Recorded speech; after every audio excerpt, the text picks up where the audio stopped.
Hey everybody, Tim here with today's episode of Star Trek Voyager, Season 7, Episode 11, 711, Shattered. This is actually a really good episode. I really enjoyed this one.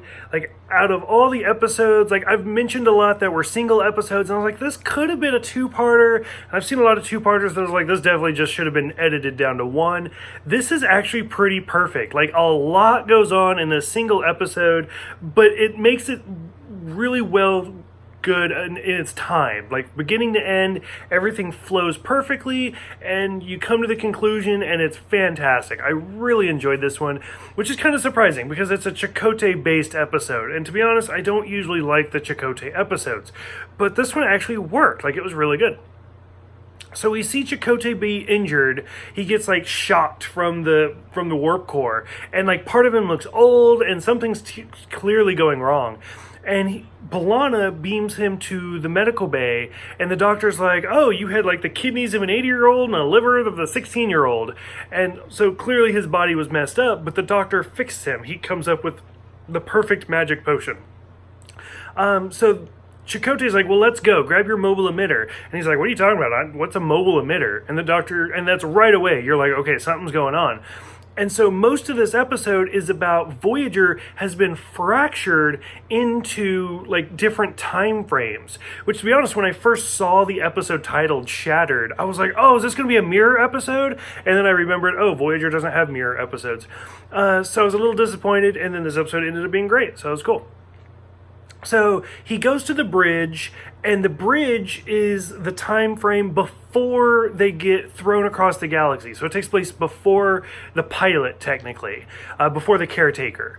So then from there, he goes down to engineering, and we see Seska and the Kazon. So that's like right around season 3, I think, because she looks like a Cardassian. He goes back to the bridge, inoculates Janeway, and basically most of the episode is this pre-Voyager Janeway trying to grasp what's going on.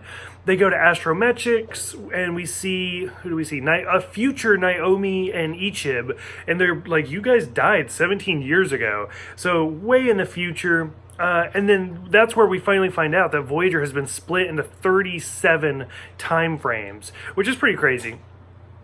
Cargo Bay 2 is the Borg collective time, right around between seasons 3 and 4.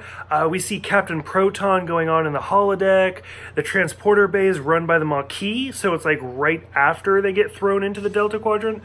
The mess hall is the future, where we actually see Tuvok die, and he basically has the same death as like Spock, where he's like, you've always been my friend.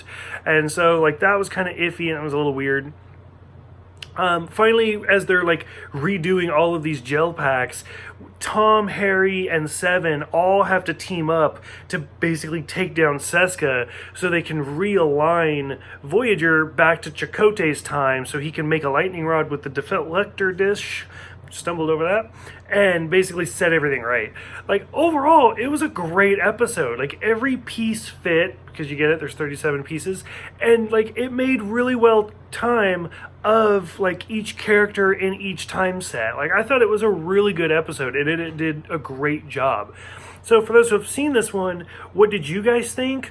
Is there different time periods you would have wanted to see? Like, let's say they did extend this and this was the two-parter instead of Flesh and Blood.